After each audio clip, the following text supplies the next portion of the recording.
Blog Talk Radio.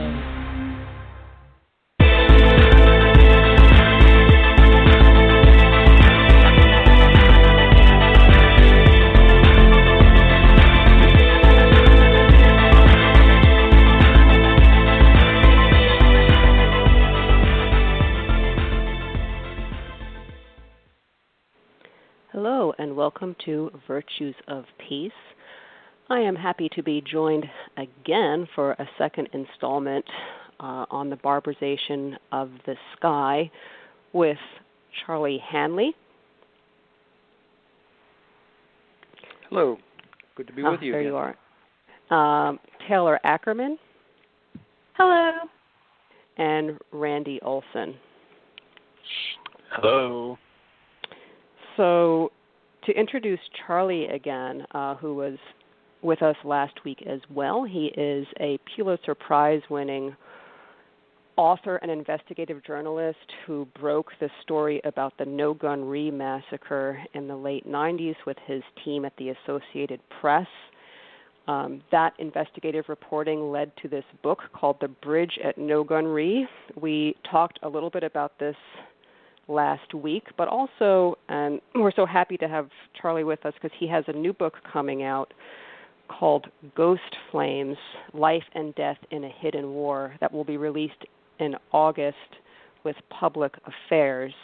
And hopefully today he'll be reading some passages from that.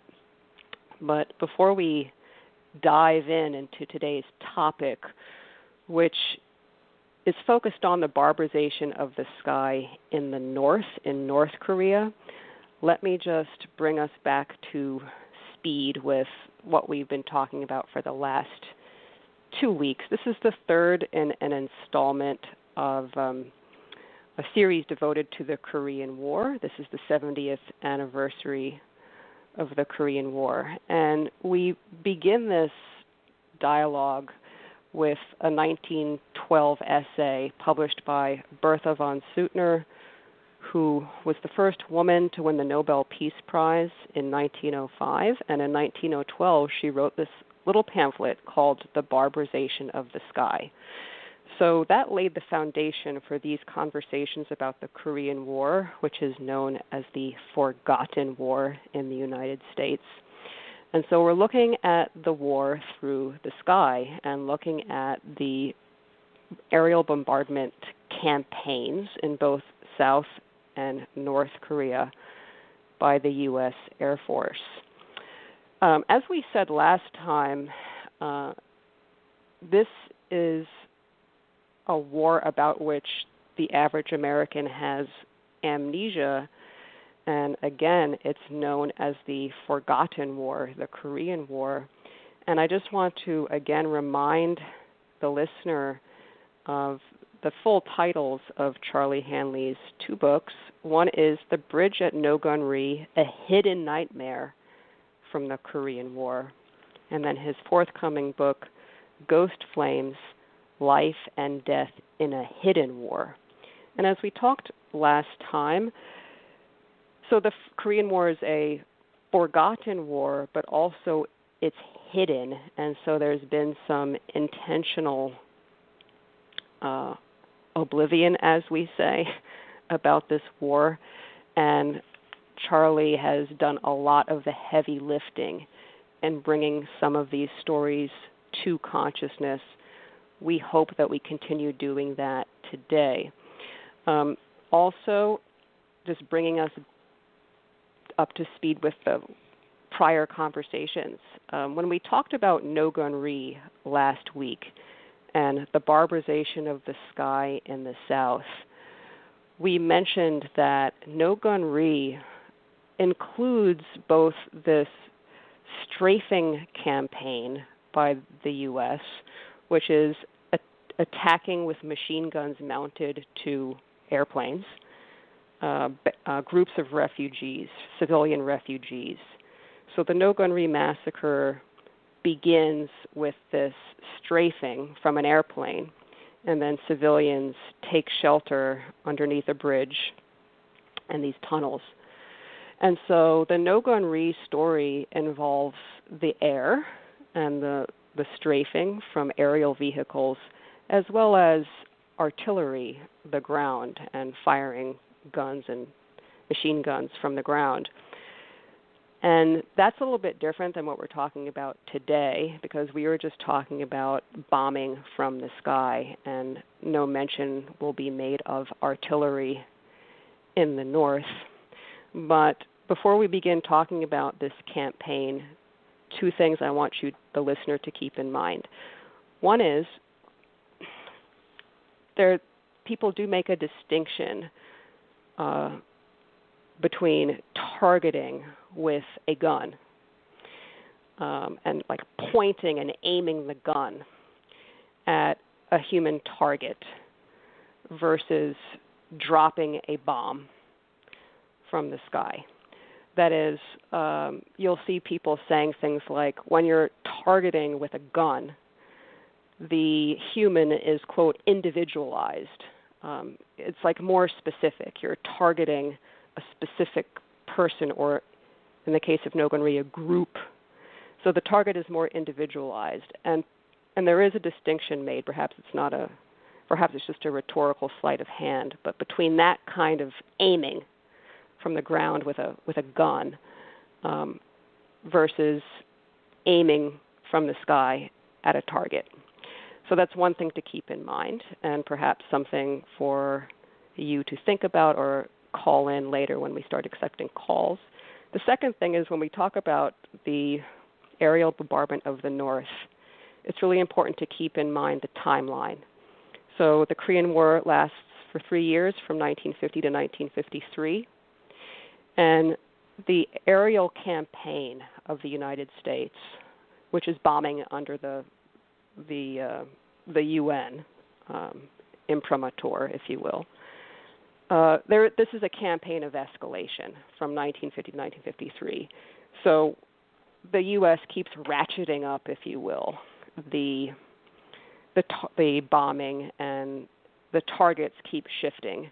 And we're going to be talking about that. And so we're going to begin with 1950, the very beginning of the Korean War and the beginning of the campaign in the north.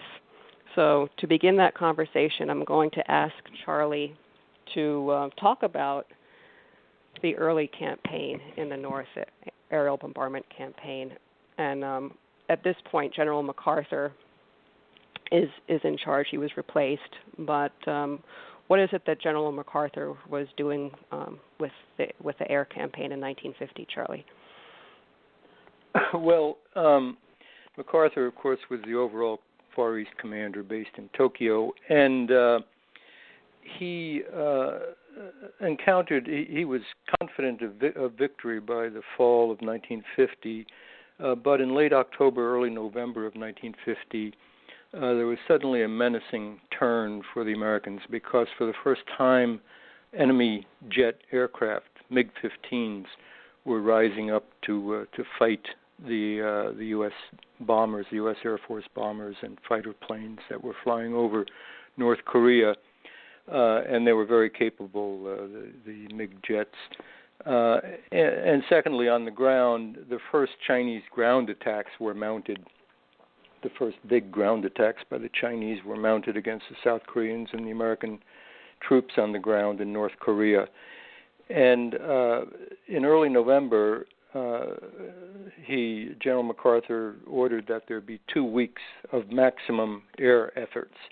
And he issued a directive that I think tells us what's going to come in the next 2-3 years. It says that his Far Eastern Air Forces are to destroy every means of communication and every installation, factory, city, and village in North Korea. That is north of the American lines, which then were sort of stretched across the middle of North Korea. And so what followed was increasingly heavy bombardment in the north. And it's interesting because that's sort of the beginning in a sense, but we can bookend much later on.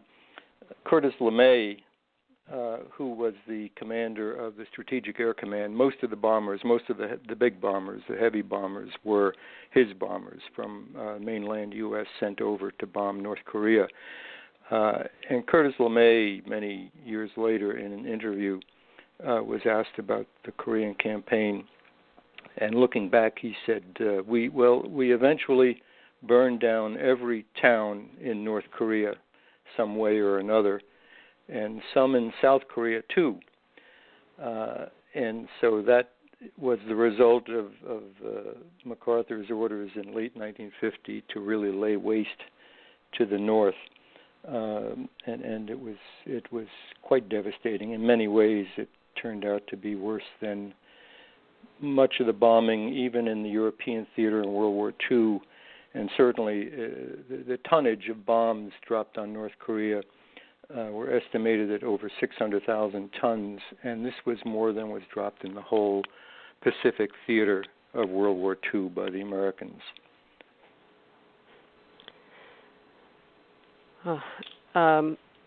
And the MiG-15s, were they flown by Russian pilots? Well, no, they were either Russian or Chinese. It's not. It might have been a mix. I mean, eventually, at least, it was a mix of both Russian and Chinese. These were most likely Russians early on, and then eventually they also trained North Koreans to fly the MiG-15s. But they were a shocking new weapon to the Americans. They, I guess, they knew, from intelligence that the Russians had these planes, but had no idea they were about to meet them over North Korea. And this then went on through the whole rest of the war and turned into a separate, devastating war. I think most Americans would be surprised to hear that well over 1,000 planes, that the Americans lost well over 1,000 planes in the Korean War. So it was no small battle in the air. Mm-hmm.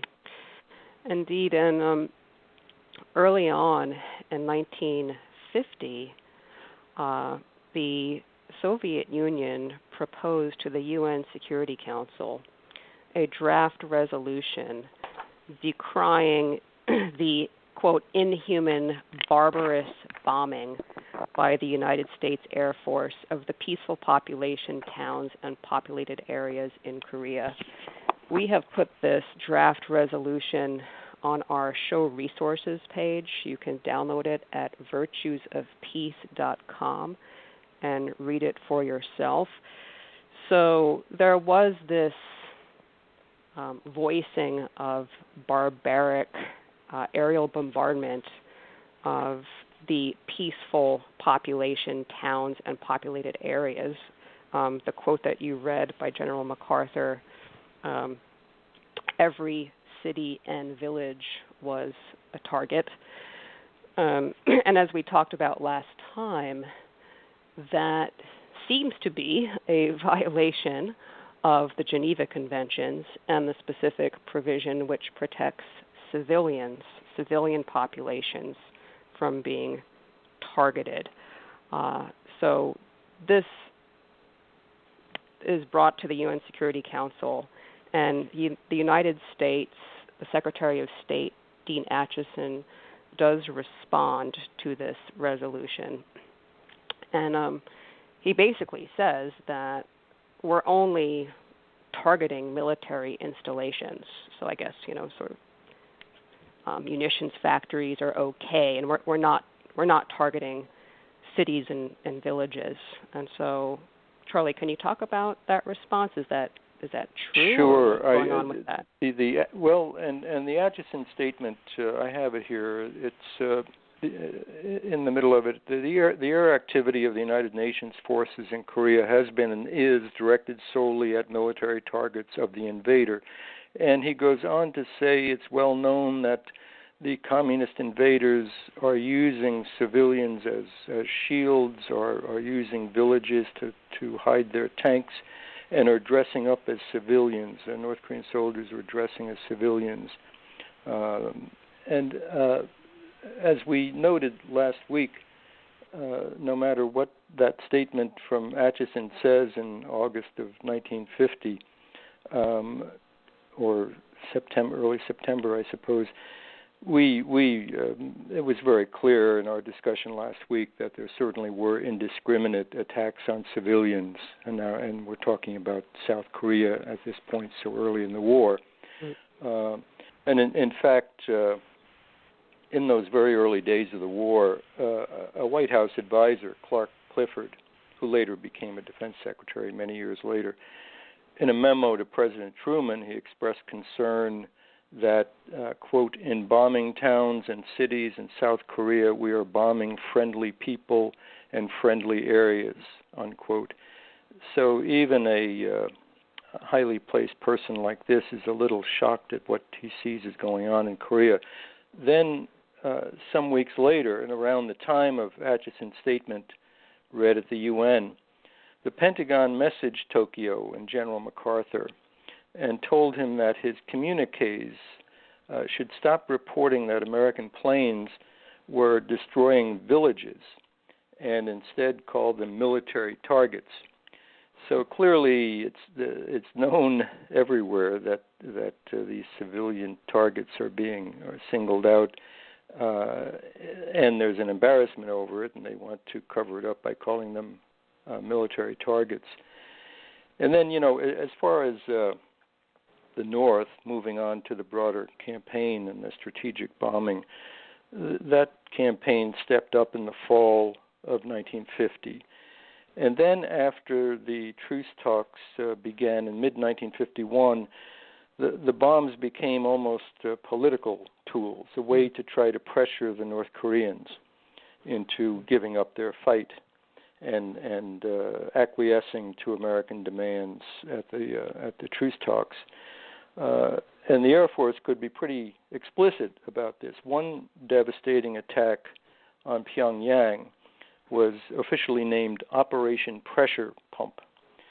In that attack, over most of a single day, the American bombers dropped 1,400 tons of bombs and 23,000 gallons of napalm on Pyongyang. Now, in my upcoming book, which focuses on 20 characters, I call them, but these are real people, the featured individuals in the book, and one of them is Alan Winnington, a correspondent for London's Communist Daily Worker newspaper. And after that massive attack on Pyongyang, the pressure pump attack, he rushes to Pyongyang from covering the truce talks in Panmunjom, and he reports that 4,000 people are dead or missing in Pyongyang from the giant raid. And then the book goes on. If I may, I'll read this passage about Winnington. The savage pounding of the capital is aimed at forcing the communist side to yield more at those talks. The Far East Air Force's operations chief, Brigadier General Jacob Smart, has made clear the Tokyo command views civilians as an auxiliary to the military and a target of that pressure. Smart directed that his staff find military targets, quote, so situated that their destruction will have a deleterious effect upon the morale of the civilian population actively engaged in the logistic support of the enemy forces. Winnington tells readers about the horrors in particular of napalm, the jellied petrol atrocity that sticks to and burns through the skin. Many people die horribly from the burns and shock, and still more survive as walking monstrosities sickened by their own images, he writes. He tells of Cho Chung-suk, a beautiful girl in her late teens, whose face is so badly burned that the doctors could not at first discover the line of juncture of the eyelids. When she finally saw herself in a mirror, she screamed and ran from the hospital, looking for a way to kill herself. For those who survive, the healing of napalm wounds means the hands become drawn backward like claws of birds. The eyelids are pulled up and down, leaving bulbous eyeballs staring, apparently terrified, from wide red frames of the outturned eyeball itself. People must try to sleep with eyes open since the lids will not close, he reports. Burned little children become petulant, sleepless, impossible to soothe. Winnington suggests napalm is designed not so much to kill, but to disfigure, to produce living corpses whose appearance will strike terror into others, and to break morale. In the aftermath of the devastating attack, Kim Il-sung has sent an extremely urgent telegram to Joseph Stalin in Moscow, appealing for more anti-aircraft weapons, interceptor jets, and trained Korean pilots. He tells the Soviet leader, "The enemy, making use of this situation, makes demands in the negotiations that are unacceptable to us." For his part, Winnington writes that it's time to debunk the American pretense that such madness can bring peace nearer. It can only make any settlement more difficult. And just to connect with some of the things that Bertha von Suttner is known for, because we are trying to frame the atrocities through the insights that she has in 1912, well before World War I. So she is known for this work. She's most famous for this work called Die Waffen nieder, which is Lay Down Your Arms, which is a work of fiction, but she did a lot of research on war and how it affected actual people. And it focuses on a woman who loses numerous family members. And so she sort of like drills down to the actual effects on the body and on the family. And this reporting by Winnington just reminds me of that, because he is like, we have this, first of all, as we've said, the Korean War is the forgotten war. We don't even really have an image of it. And if we do have an image, it's like capitalism versus communism, this ideological conflict. But this reporting really drills down to how this is affecting the physical body. So I just wanted to make that point and to make the connection to Bertha's work. And let me also ask anybody, the other co-hosts, if they have anything to say in response to this account by Winnington, or anything we've said so far. I leave it open. Yeah, I'm happy to comment briefly that, it strikes me as particularly appalling that the deliberate intention of the weapon, right, in napalm in this case, it wasn't even to just eliminate the enemy, right, and that it hints towards this psychological goal of, like, destroying a people. And it's like it takes the barbarization and it escalates it to such an extraordinary degree that, like, I fail to have, like, a frame of reference which can like capture that level of evil. Yeah, and it's all as Charlie said, the passage from Ghost Flames does mention the deleterious effect upon the morale of the civilian population, and this is all a means that seem to be legitimate, and we'll get into it. But we've mentioned this on the show before. A recent book on international relations called "Coercion: The Power to Hurt in International Relations." And when you're using, military force, although we have these Geneva Conventions, it really seems like anything goes, sadly. I mentioned last week the 1996 advisory opinion from the International Court of Justice. This is the UN court, which sits in the Peace Palace in The Hague, although the Peace Palace was built for an earlier court that precedes the UN, another story for another show. But as I mentioned last week, the United States, they don't drill down to the actual effects that a nuclear weapon has on the body, although there were various briefs that did include those accounts submitted to the court.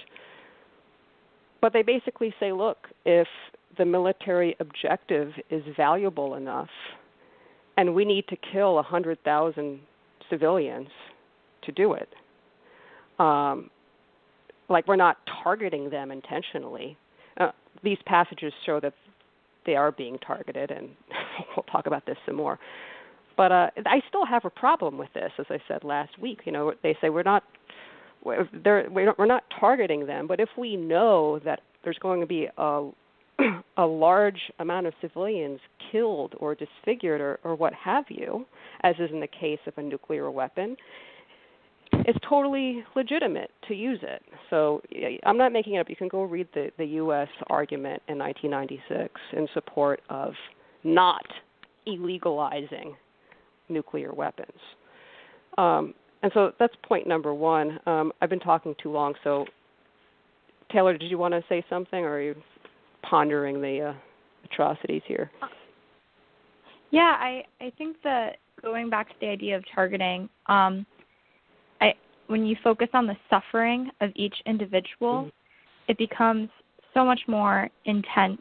I think oftentimes when you hear about these atrocities, you see numbers, statistics, and it's easier probably for officials in the government or in the military to make these decisions and feel like they're not targeting each individual. But when you look at the suffering and we're hearing these stories, it becomes so much more terrible than just one instance.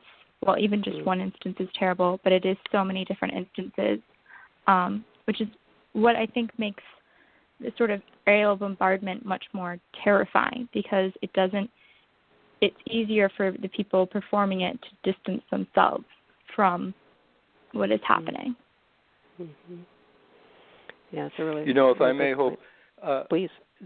On this idea of targeting military targets versus non-military targets, and the atom bomb in particular, as I noted earlier, with the message from the Pentagon to MacArthur telling him, stop calling them villages that you're destroying, call them military targets. Mm-hmm. I think people today don't realize that the U.S. government statement from the White House about the bombing of Hiroshima in August of 1945, it said, and my news organization, the Associated Press, carried it just like this without any quibble. It said that they dropped a new weapon, an advanced weapon, a powerful weapon, I can't remember the terminology, on Hiroshima, a military base. That was the official announcement. That was the news media's reporting of what happened, even though, of course, the Associated Press would have a world atlas handy that would show them that Hiroshima was indeed a large Japanese city. And in fact, the bomb was, ground zero of the bomb was right over a hospital right in the heart of town, not at any outlying naval base. And so, you know, it's clear that there is this realization at high levels that we shouldn't be doing these things, and that we should use semantics to cover up what we're actually doing. But then there's a realization, you know, in military ranks that, well, we've got to win, and we're going to do what we have to do. You know, that's the usual explanation. Okay. Anybody else? So if you are listening, go ahead. Let me just give a number to anybody who's listening live and may want to call in. You can call in if you have a question or comment. 516-387-1449. Okay, Randy, go ahead. Well, it's in line with this conversation about, you know, how targets are chosen and how we determine whether or not something is a military objective, and I suppose it's going to launch us into a conversation, but there's a quote from Conrad Crane's book titled Searching for Lucrative Targets in North Korea, The Shift from Interdiction to Air Pressure, which addresses this in a specific way. So the quote reads, North Korea decried, quote, barbarous raids on peaceful agricultural installations, unquote, or attacks on water reservoirs that were not military objectives. But no one seemed to notice. Perhaps, like the boy who cried wolf, the communist complaints about UN air atrocities were just not being taken seriously anymore. Or maybe because no mention was made about targeting rice crops, reservoirs did not seem to merit any consideration in the press as a particularly promising or questionable objective. End quote. And so it's like it starts to be almost impossible for us to determine when something is no longer a target for something. Like everything is a military objective, right?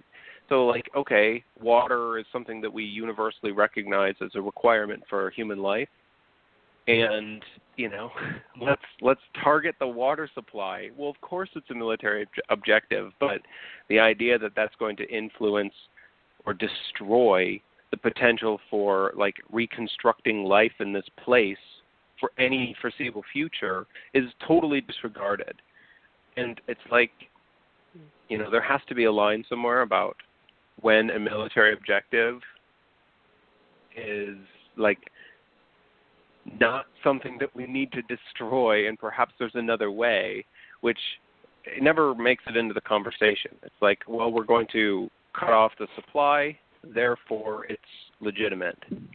And there's something that's obviously atrocious there. Well, your Crane, what you cited from Conrad Crane, he's referring, of course, to the bombing of the irrigation dams in North Korea in May of 1953, which was a major decision made by the Americans to strike something that was, in a sense, really just purely a civilian economic target, and would, under most norms of international behavior and the customary laws of war, is something you don't do.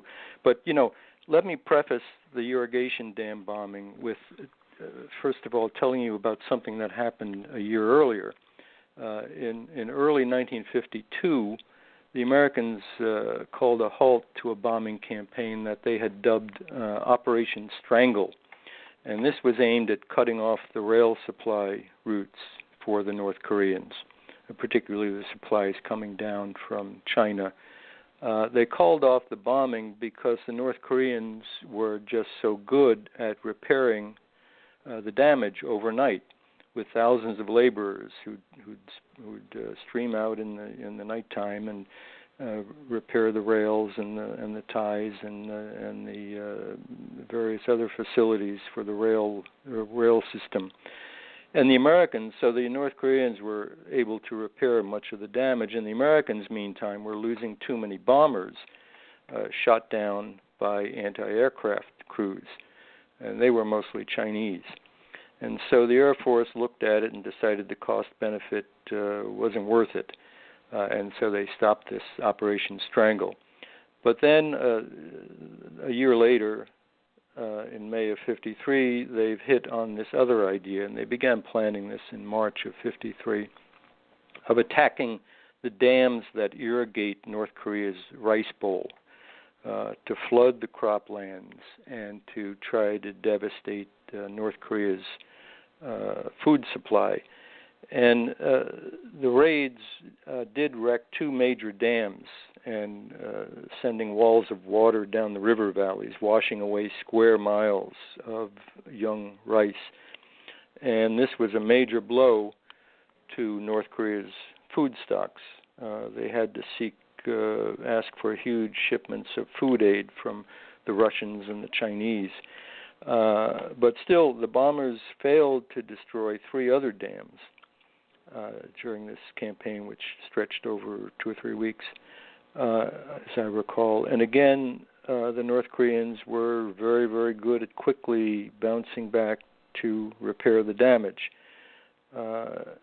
And so, this does bring up this whole question, Hope, of this whole debate about coercive air power, so to speak, and the value of so-called strategic bombing and bringing the enemy to the table, bringing the enemy to agree to your terms by bombing the hell out of them. Mm-hmm.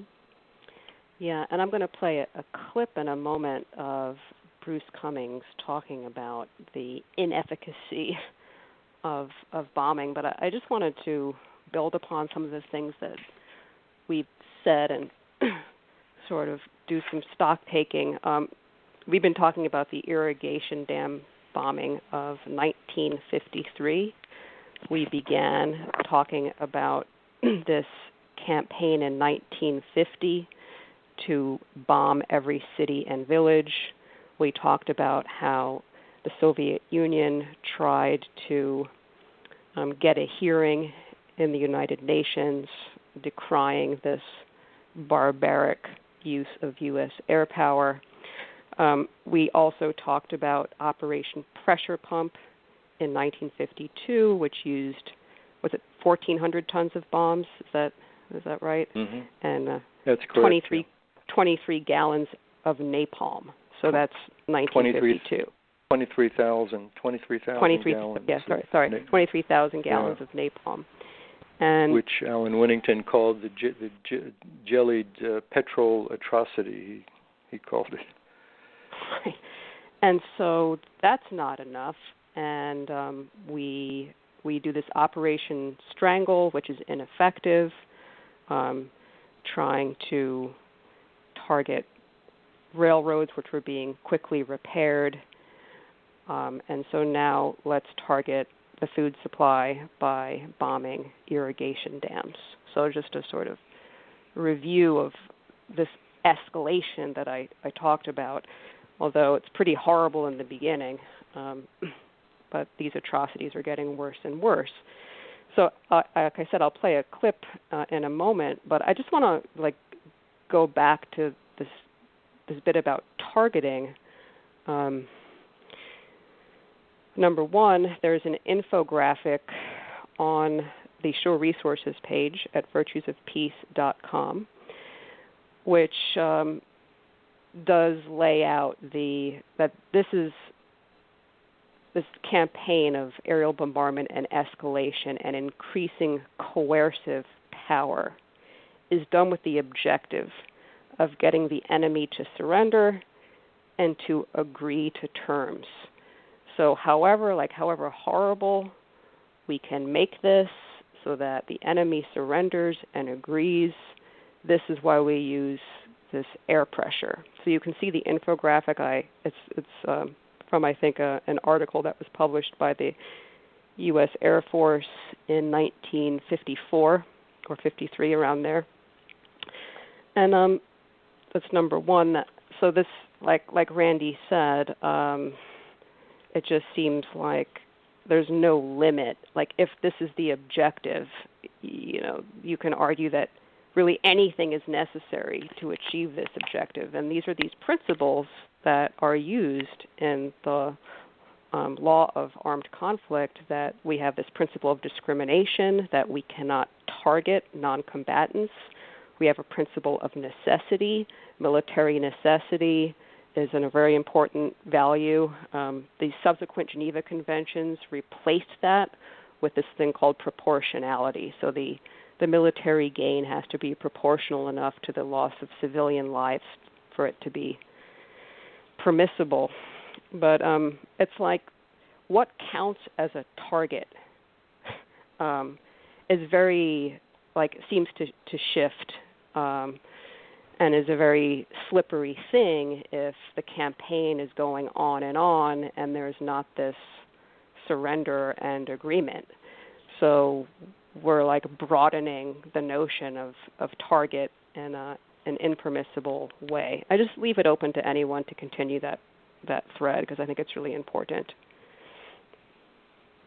I'd like to ask you a question, actually, because I've never really thought about it until this moment. But who is responsible for playing the role of judge as to whether the proportionality is appropriate, right? I think there are a lot of military lawyers. I think a lot of military lawyers are involved in that. That's the system now. There are a lot of lawyers in the Air Force who review targeting, but that's today. I cannot speak to the way that was handled in World War II and the Korean War. I imagine there was some enough lip service paid to the laws of war to have JAG people, lawyers, reviewing various plans. But clearly, if they were there, they didn't have a lot of sway over MacArthur's command and the Far Eastern Air Forces. But today, I've been out there reporting in the Afghanistan bombing and the Iraq bombing, and there are staffs of lawyers, and yet we still have, frankly, abominations in the bombing tactics of kind of careless, reckless bombing of civilian areas in those two wars. Yeah, and I think that you're right, Charlie, that I don't think that you had the sea of lawyers during the Korean War. And as I mentioned last time, number one, the United States did not ratify the 1949 Geneva Conventions until 1955. And as far as I can tell, they didn't start teaching them until, to the Army, until 1951. So it's not, and this is something that's come up on the show, even if there is a law, and I mentioned this last time with Juneteenth, so even if we have a principle and it's a law, so number one, the United States doesn't ratify until 1955. But there were, as Charlie said, customs and other internal policies at play. Even so, that doesn't mean that everybody on the ground is aware of them, and if they are aware of it, applies it in conflict. So there's a real education process that has to go on with the Geneva Conventions. And you mentioned, Charlie, Gary Solis last time, and I attended a talk that Gary Solis did. I think it was maybe back in 2012 at the meeting of the American Bar Association. He was giving a speech on this International Court of Justice opinion on the legality of the threat or use of nuclear weapons. And he said, I actually emailed him to make sure that my memory is correct, but I know he said that when he got to West Point, they weren't teaching the Geneva Conventions. And so he created the class. So this is the other problem, and this has come up also in our shows, this need to understand international law. It's page 1, volume 1, 1907, Elihu Root, the American Journal of International Law. It's the very first page, the very first article in 1907 that the public needs to understand this. That's 1907. And of course, that's before we have the 1949 Geneva Conventions. And so there's this incredible amount of education that has to be done. And so maybe, the lawyers are the only ones who know it. I mean, I don't know anymore. But definitely back during the Korean War, I don't think. I think they just started to teach it to people, too. Anybody want to comment on that? I'll just point out that the Americans and the North Koreans, neither of whom had ratified the Geneva Conventions as yet, both pledged to follow them at the outset of the war. Mm-hmm. And the Americans immediately began accusing the North Koreans of violating the Geneva Conventions, and the North Koreans vice versa. So there is always this lip service paid to these things. The troops had a copy of the Uniform Code of Military Justice, which incorporated the basic prohibitions of war, the law of war, the customary law of war. But I remember one soldier telling me, I guess while we were reporting the Nogan-Ri massacre initially 20 years ago, that thing was not worth the paper it was written on. We would just throw it away because that everything goes out the way. As Shakespeare said, once the dogs of war are loosed, everything goes out the window. And I had someone in the military say to me that, he hates the Geneva Conventions because when you're on the ground, you really don't want. You have a duty of care for the men and women under your charge, and you're there to protect them. It's kind of like in philosophy we have this ethical theory called the duty of care, and the idea is that you have a higher duty to your own. So if there are a group of people and their life is being threatened, and one of them is your child, you have a duty to that child over and above the others.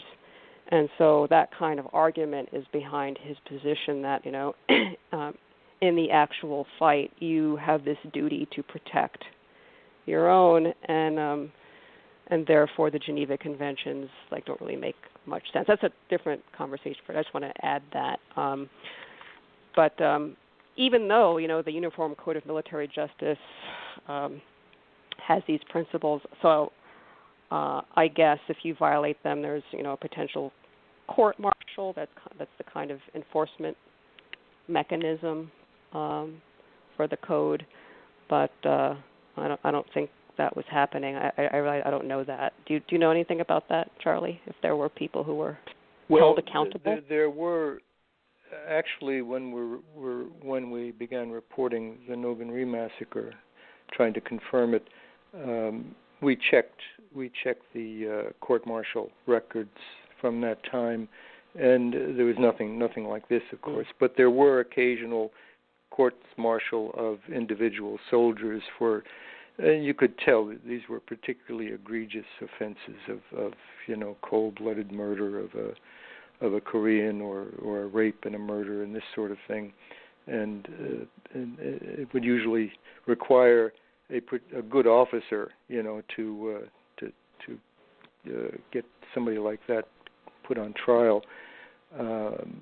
So it did happen in Korea that there were investigations and prosecutions within the military of some crimes, but not the mass killings.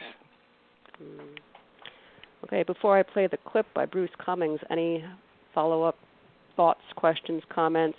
Again, if you're listening live, you feel free to call in 516-387-1449. Anybody else with a comment, question? Going once? Going twice? Okay. So we sort of went down a little rabbit hole. It's partly my fault, but I felt that some of the things that were said needed to be addressed. What is the efficacy of this escalation in air pressure? Not very much, it seems, and so to talk about that, I'm going to play this short, I think it's about 40 seconds, clip from Bruce Cummings. This is taken from a pretty old documentary on the Korean War, and I'm pretty sure that I put the link to this clip. That is the the whole clip from which this 40-second bit is taken is on our show resources page at virtuesofpeace.com. So this is Professor Bruce Cummings, who's at the University of Chicago and is a very famous expert on the Korean War. The terrible irony of the bombing of North Korea is that it didn't affect the war effort, and it didn't really pulverize or destroy their society. We never found a way to stop their supply lines, for example. These little guys with A-frames on their back carrying several hundred pounds of supplies simply couldn't be hit by bombing. The reason for this is very simple. It goes back to the bombing survey done of World War II. That German morale was not hurt by the bombing so much as stiffened. The German industrial production went up rather than down in the context of the bombing. Bombing is not an effective strategy for ending a war or stopping supply lines. It is an effective strategy for tearing up cities. So again, that was Professor Bruce Cummings. Charlie, can you comment on that clip? Well, Professor Cummings is correct. The general assessment is that strategic bombing more often, toughens an enemy's resolve rather than make the enemy buckle under to what you want. But in the case of the Korean War, Hope, there's a very interesting wrinkle, and this is an episode that appears in Ghost Flames in my book. And it's drawn from the great work that the Wilson Center has done in the Soviet archives. In September of 1952, Kim Il-sung met with Joseph Stalin at the Kremlin. And at one point, Stalin, and this is from the minutes of the meeting, the Soviet minutes of this meeting from the archives, at one point Stalin asked Kim about the mood of the North Korean people. And Kim replies that it's good if the bombing is not considered, unquote. And he goes on, Kim does, in view of the serious situation in which the Korean people have found themselves, we are interested in the quickest possible conclusion of an armistice, unquote. Now, excuse me, there were other factors involved here. Kim knew that Stalin wanted to prolong the war, to keep the Americans tied down as long as possible, but they'd be tied down, of course, at the cost of North Korean lives. And Kim knew that the Chinese had given up on Kim's dream of conquering all of Korea. And so for Kim, there was nothing to be gained by continuing to endure the American bombing. Even so, it took 10 more months, and it took the death of Joseph Stalin. But the armistice finally was signed in July of 1953. So I know Cummings is correct in citing the bombing survey from World War II, and it's only natural. And Ghost Flames, my book, has other North Korean characters who are become even more defiant and determined to fight the Americans when they come under bombing, as so many of them did. But at times, if certain factors come together, as they did by 1952 for Kim Il-sung, the bombing has some clear political effect. Mm-hmm. Okay. Any comments on that from any co-hosts? Yeah, I'll just return to my sentiment because I've had the same feeling through the majority of our conversation, both last week and today, that we take for granted that targeting military objectives with quotes around it is acceptable, provided that there's a sufficient reason to do it. And we're taking for granted the idea that somebody is able to create a rational argument that justifies that. And I'm finding myself in this position just absolute disbelief that that conversation is happening beforehand.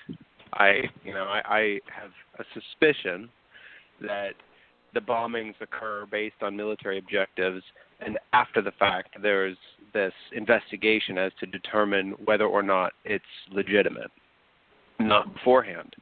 And perhaps there's some minor consideration beforehand, but I think that it seems obvious if we're just destroying the entire food supply of the North Koreans in 1953 as the one of countless examples of this.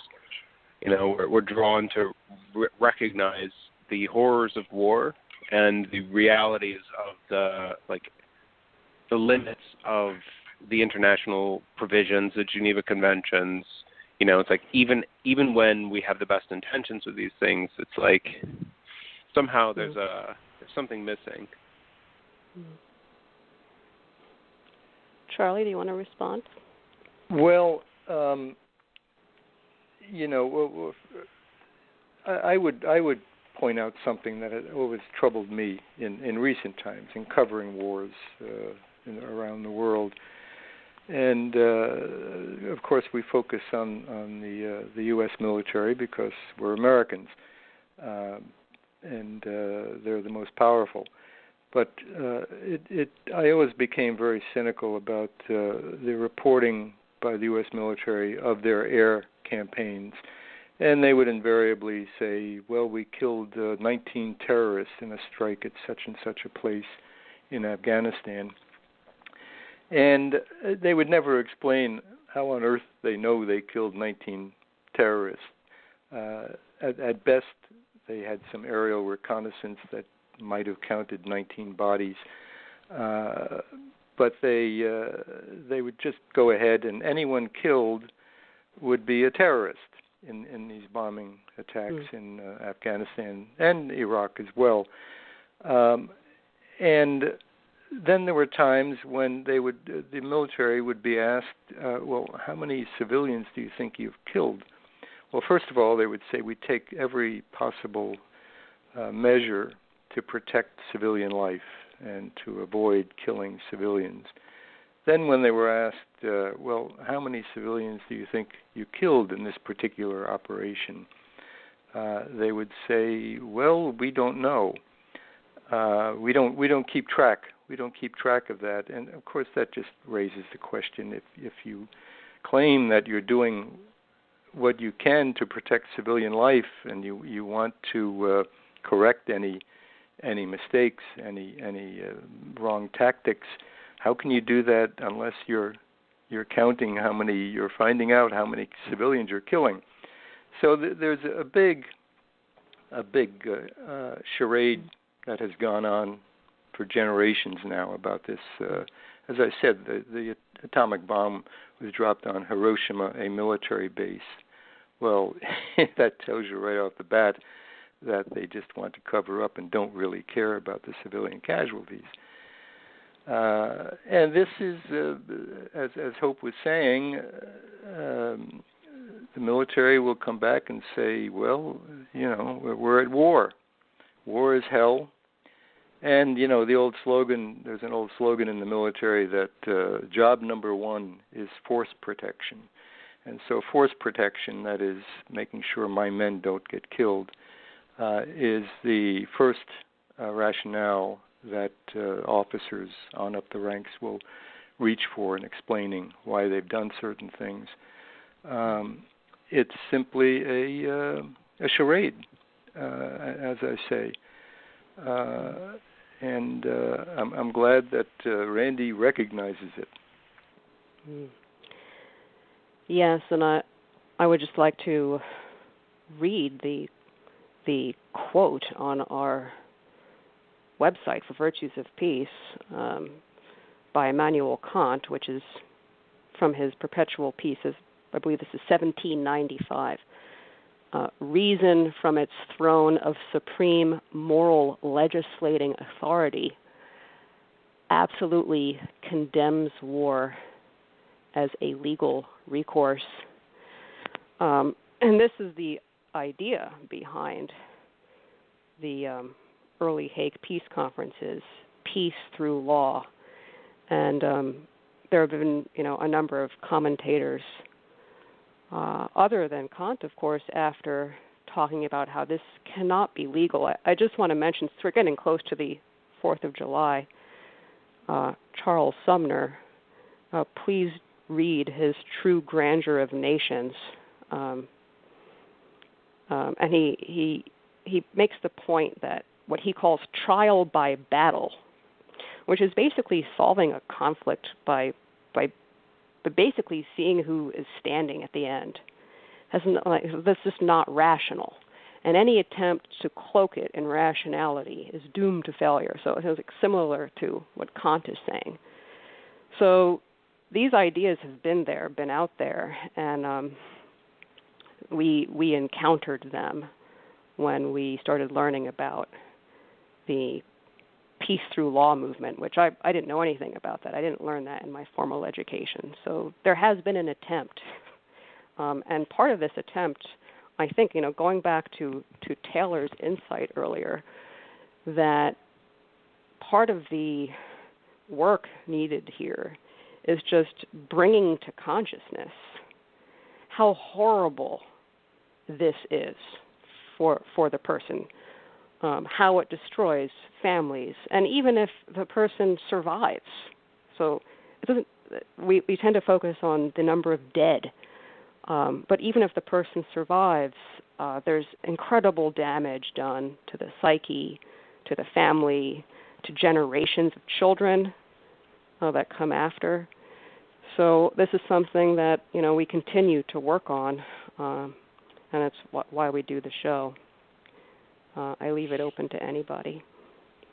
Yeah, I'd like to just echo that sentiment. And for me, we're living in a time where people are flooding the streets, crying for a humanization of our perspective, and aerial bombardment of a city is the dehumanization of a people par excellence. And frankly, when is enough going to be enough is the only phrase that captures my sentiment. And so hopefully the recollection of the horrors of the Korean War will be slightly less far away. The descriptions can be something that remind us of the things that our whole civilization seems to be built on, these hidden facts, and so hopefully making them a little more part of our public consciousness will serve to shed light and illuminate, in some sense, our moral duty to grow and move towards something we all point out internally would be the obvious thing, like treating other human beings as human beings. And somehow, we have to move towards that again. Hear, hear. We've been going for about an hour, and I think maybe we'll be back next week continuing this conversation. And Charlie, you're okay with coming back next week? Sure thing. Okay. And thank you. It's such an honor. And you're really helping us and recover this memory and these stories. And I just want to end by, like we've said, this is a forgotten war. It's a hidden war. And the campaign by the U.S. Air Force is really unknown, and especially in the North. And I'm just wondering, Charlie, if you can end by talking about why you think that is, or how that happened, and was there like a recent unearthing of documents that's helping us to understand what we did in the air, etc. Why is this hidden, and how are we coming to learn about it now? No, as a matter of fact, I think for the longest time we've simply been waiting for North Korea to open up in some fashion to find out just how bad it all was up there. The U.S. Air Force, does its own surveying, bombing survey, and had its own figures for destruction and such. But the numbers of dead, it's very, very vague. There are estimates. This is sort of a common denominator that can be agreed on, that there were at least 1 million North Koreans killed in the war. But the Air Force, with its surveys, listed the level of destruction for various cities late in the war. By late in the war, Hungnam, which is a major port on the East Coast, was 85% destroyed. Pyonyang, the capital, was 75% destroyed. Wonsan, another important East Coast port, was 80% destroyed. And some smaller places, Sinanju, which is up on the west coast at the mouth of the Changchun River, was considered 100% destroyed by the U.S. Air Force. So the levels of destruction were undeniably horrific, and we can see General LeMay just saying offhandedly, "Well, I think we destroyed every town in North Korea and some in South Korea." And in that interview, he started off by saying that this was in a book of interviews with Air Force generals about strategic bombing. But he started off by telling the interviewer, early in the war, I told them, let's just go in and bomb the hell out of a few cities with incendiary bombs, and that will end everything pretty quickly. But they didn't want to do that, he said. They said, he says, they said there would be too many civilian casualties. This is General LeMay talking. They told me there would be too many civilian casualties. We couldn't do anything like that. So we went over there and fought the war and eventually burned down every town in North Korea anyway, he says. This is the supreme pragmatist of war making, apparently, thinking that if we had done a horrific thing early on, it wouldn't have been as bad as it was over 3 years. Mm-hmm.